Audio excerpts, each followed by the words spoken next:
ਅੱਜ ਦੀਆਂ ਖਬਰਾਂ ਵੱਲ ਚੱਲੀਏ ਤੇ ਸਾਡਾ ਏਰੀਆ ਅੱਜ ਬੇਰੀਏ ਦੇ ਵਿੱਚ ਕਾਫੀ ਝਟਕਾ ਲੱਗਿਆ। 5.1 ਮੈਗਨੀਚਿਊਡ ਦਾ ਭੂਚਾਲ ਆਇਆ।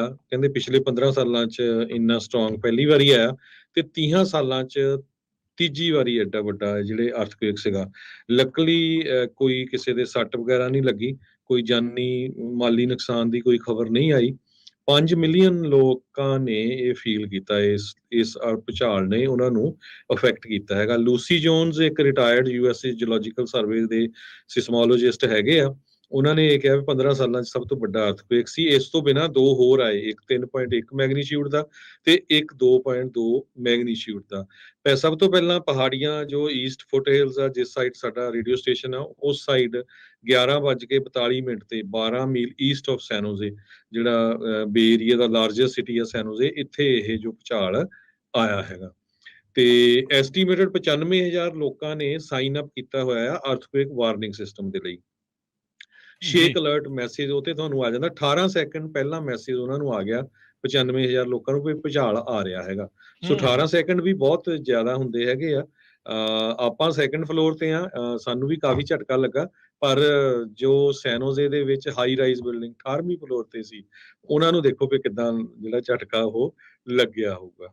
ਜੀ ਬਿਲਕੁਲ। ਇਨਫੈਕਟ ਹਰਜੋਤ ਸਿੰਘ ਜੀ, ਕੁੱਲ 4 ਜਿਹੜੇ ਝਟਕੇ ਆ ਉਹ ਅੱਜ ਭੂਚਾਲ ਦੇ ਉਸ ਇਲਾਕੇ ਦੇ ਵਿੱਚ ਆਏ ਆ। ਜਿੱਦਾਂ ਤੁਸੀਂ ਦੱਸਿਆ 5.1 ਦਾ ਪਹਿਲੋਂ ਜਿਹੜਾ ਉਹ ਸਵੇਰੇ ਆਇਆ, ਉਹ ਸੀਗਾ 10:42 ਤੇ ਫਿਰ 5 ਮਿੰਟਾਂ ਬਾਅਦ 2.9 ਦਾ ਸੈਵਨ ਟਰੀਜ਼ ਜਿਹੜਾ ਇਲਾਕਾ, ਐਲਮ ਰੌਕ ਸੈਵਨ ਟਰੀਜ਼ ਦਾ ਇਲਾਕਾ, ਉੱਥੇ ਆਇਆ। ਤੇ ਫਿਰ ਦੁਪਹਿਰੇ 3:08 ਤੇ 3.5 ਦਾ, ਤੇ ਹੁਣੇ ਕੁਝ ਸਮਾਂ ਪਹਿਲਾਂ 5:20 ਤੇ 2.8 ਦਾ ਇੱਕ ਹੋਰ ਝਟਕਾ ਜਿਹੜਾ ਉੱਥੇ ਆ ਕੇ ਹਟਿਆ ਆ। ਸੋ ਚੰਗੀ ਜਿਹੜੀ ਹਲਚਲ ਅੱਜ ਇਹਨਾਂ ਐਲਮ ਰੌਕ ਦੀਆਂ ਪਹਾੜੀਆਂ ਦੇ ਵਿੱਚ ਦੇਖਣ ਨੂੰ ਮਿਲੀ ਆ। ਯੂਜਲੀ ਕਹਿੰਦੇ ਆ ਵੀ ਇਦਾਂ ਦੇ ਛੋਟੇ ਛੋਟੇ ਝਟਕੇ ਆਉਣ ਦੇ ਨਾਲ ਜਿਹੜਾ ਮੇਨ ਵੱਡਾ ਝਟਕਾ ਆ ਉਸ ਤੋਂ ਬਚਾਅ ਹੋ ਜਾਂਦਾ ਆ।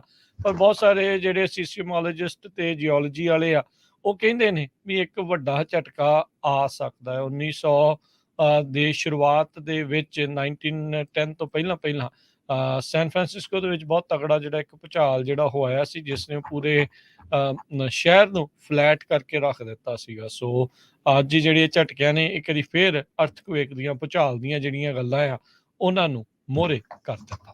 ਸ਼ੇਕ ਅਲਰਟ ਸਿਸਟਮ ਜੋ ਹੈਗਾ ਆ ਕੈਲੀਫੋਰਨੀਆ ਦੇ ਵਿੱਚ, ਇਹ ਇਕੱਲਾ ਕੈਲੀਫੋਰਨੀਆ ਨਹੀਂ, ਓਰੇਗਨ ਤੇ ਵਾਸ਼ਿੰਗਟਨ ਨੂੰ ਵੀ ਕਵਰ ਕਰਦਾ ਆ। 50 ਮਿਲੀਅਨ ਲੋਕਾਂ ਨੂੰ ਇੱਕਦਮ ਮੈਸੇਜ ਭੇਜ ਸਕਦਾ ਹੈ ਵੀ ਹੁਣ ਭੂਚਾਲ ਆਉਣ ਵਾਲਾ ਹੈਗਾ ਆ।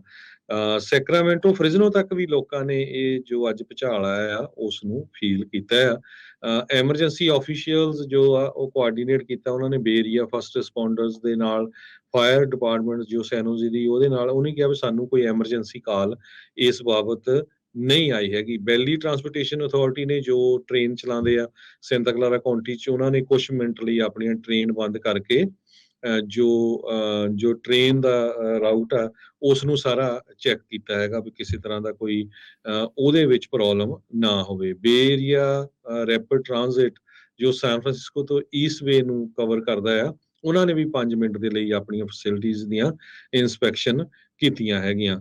ਜੋ ਸਿਸਮੋਲੋਜਿਸਟ ਜੋਨਸ ਆ, ਉਹਨਾਂ ਨੇ ਇਹ ਕਿਹਾ ਆ ਵੀ ਕੈਲਾਬਰਸ ਫਾਲਟ ਜੋ ਸਭ ਤੋਂ ਵੱਡਾ ਫਾਲਟ ਆ, ਆਲਮ ਰੌਕ ਵਾਲਾ ਏਰੀਆ ਆ, ਤੇ ਇੱਥੇ 2017 ਅਕਤੂਬਰ 30 ਨੂੰ ਭੂਚਾਲ ਆਇਆ ਸੀ 5.4 ਮੈਗਨੀਚਿਊਡ ਦਾ, ਤੇ 3 ਮੀਲ ਸਰਫੇਸ ਰਪਚਰ ਹੋਇਆ ਸੀ ਉਹਦੇ ਨਾਲ।